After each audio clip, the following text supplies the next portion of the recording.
Welcome to AP Biology. This video is on the origin of the first macromolecules. So how were the first macromolecules created?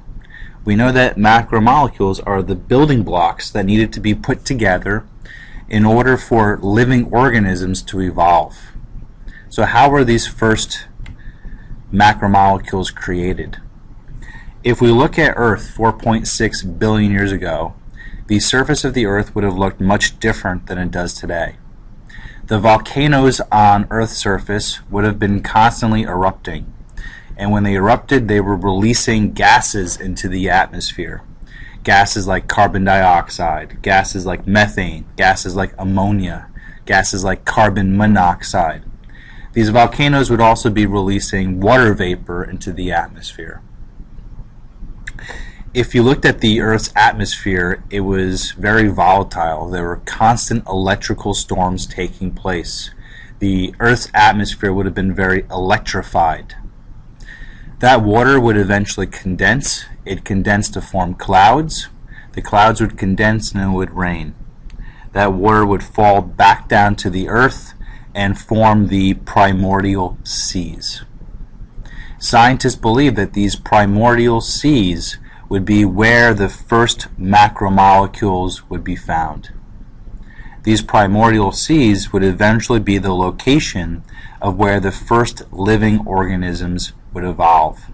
And these living organisms would have evolved about 3.6 billion years ago in these structures here where the sea meets the land, and these structures are called stromatolites. So how are these first macromolecules created? Stanley Miller is a scientist that created an experiment that tested how the first macromolecules could have been created. They would have been created abiotically in the atmosphere. The Stanley Miller experiment simply simulated conditions on early Earth. You can see here that he boiled water, creating water vapor that would have been released into the atmosphere. He placed into the apparatus methane gas, ammonia gas, hydrogen gas, right? All these gases that would have been present in the atmosphere. He then placed electricity into the apparatus, simulating the lightning and the electricity that would have been found in the Earth's atmosphere.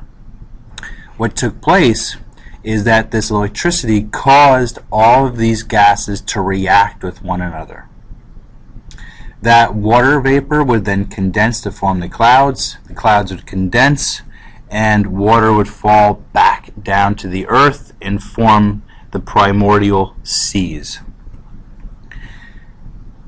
Stanley Miller took a sample from the primordial seas, and what he found were some very basic monomers like amino acids that would have been put together to form the first macromolecules. So this Stanley Miller experiment showed that conditions on Earth would have favored the creation of the first organic monomers. These monomers would then be put together to make the first polymers, the first macromolecules that living organisms would be composed of. Today, these macromolecules are compared in order to determine evolutionary relationship.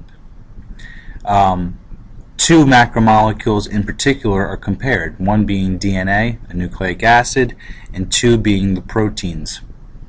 To determine evolutionary relationships between organisms, you can compare the amount of DNA, particularly the number of bases of DNA, the number of nucleotides that two organisms share in common. You can also analyze the number of amino acids shared in common within a protein. The more amino acids shared in common, the more nucleotides of DNA shared in common, the more closely related two organisms are. The less they have in common, the less closely related they are. DNA or amino acids shared in common are referred to as molecular homologies. Homologies are things shared in common due to common ancestry. They are evidence that two species share a common ancestor. That completes our video.